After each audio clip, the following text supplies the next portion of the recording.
Alright guys, big news just broke across the MMA world, and there's a lot to unpack today. Francis Ngannou is suddenly open to a UFC return. Islam Makhachev says his next title defense could be against Kamaru Usman, and Justin Gaethje is talking revenge and unfinished business at lightweight. Let's get right into it. We start with Justin Gaethje, who's once again shaking things up in the lightweight division. Speaking recently, Gaethje made it clear he has two names circled in red, Max Holloway and Charles Oliveira. Are you hoping you get a chance to unify the belt against him, or do you think he might be going up to do this whole Islam thing potentially? Who knows, maybe at the White House or something? I guess I don't really have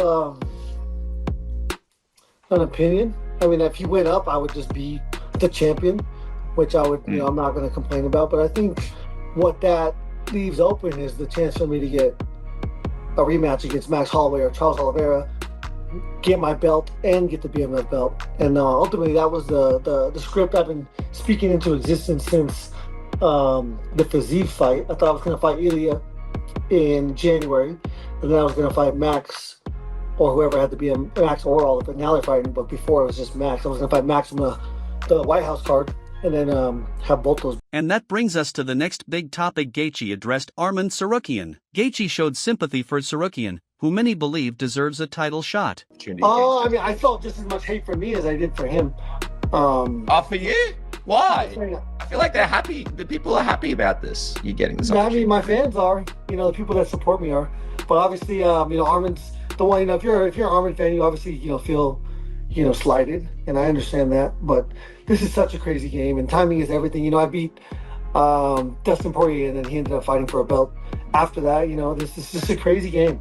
And, if you sign up for this game, you have to understand that there's so many variables that you do not control, and ultimately you just have to be ready for each one of these nights when they show up. But that's not all. Meanwhile, champion himself may already be looking at his next challenge, and it's a massive one. Islam Makhachev recently stated that a fight with former welterweight king Kamaru Usman is likely next. Makhachev said that some contenders haven't been fully tested yet and believes Usman would represent the hardest fight of his title reign so far.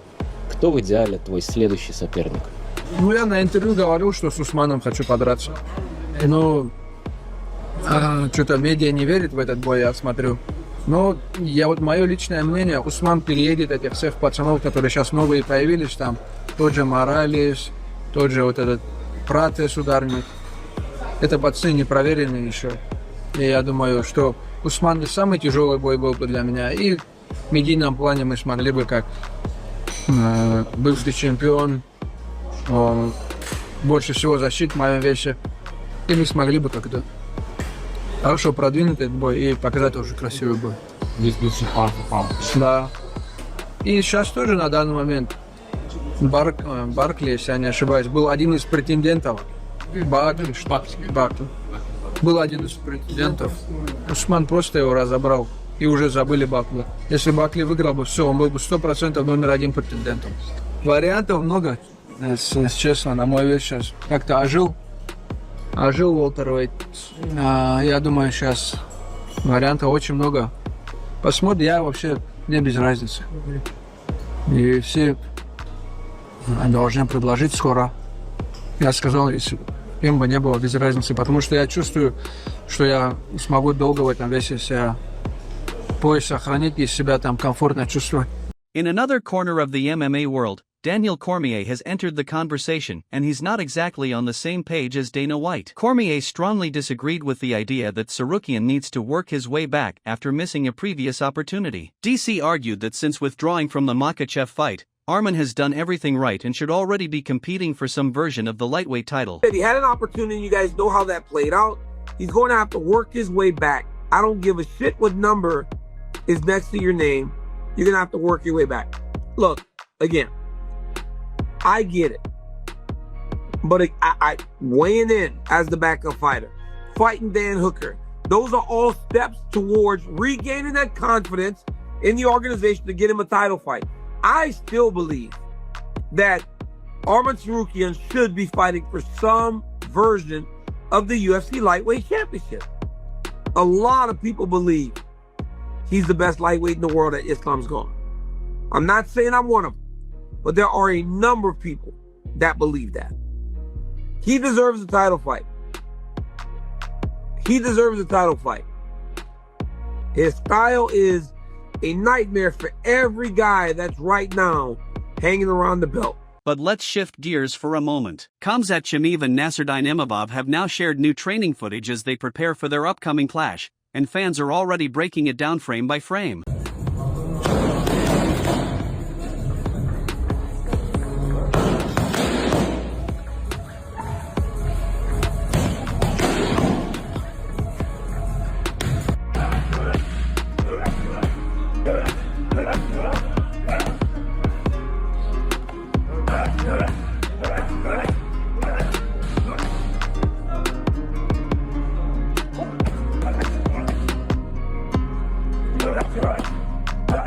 Now, to the story that really set the MMA community on fire. Francis Ngannou finally addressed Dana White's long-standing allegation that the two once had a physical altercation. Speaking with Ariel Helwani, Ngannou didn't directly deny the claim. Instead, he questioned why no footage has ever surfaced if such an incident actually occurred. Ngannou explained that if something like that truly happened, there would almost certainly be cameras or recordings. Point blank, did you ever put your hands on him? On Dana White? Yeah. Well, then he must be the only person that I ever put my hand on. Well, he said you did it with him and Hunter Campbell, where you grabbed his collar.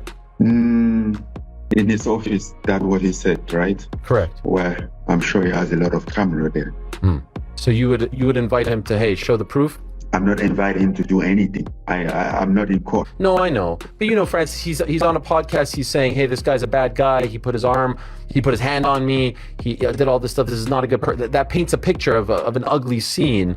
And so if someone said that about me, I would feel probably the need to defend myself. If every time that somebody says something about you, then you have to do that, then it's going to be tough. As I said, over time, I just get tired of those stuff. That response, however, didn't sit well with everyone. Fans in the comments quickly accused Ngannou of dodging the question. Many felt that his refusal to give a simple yes or no made the situation look worse, not better. But then came the real bombshell. During that same interview, Ngannou revealed that he's nearing the end of his PFL contract and would be open to discussions with the UFC about a potential super fight, specifically against Jon Jones. It's going to be MMA.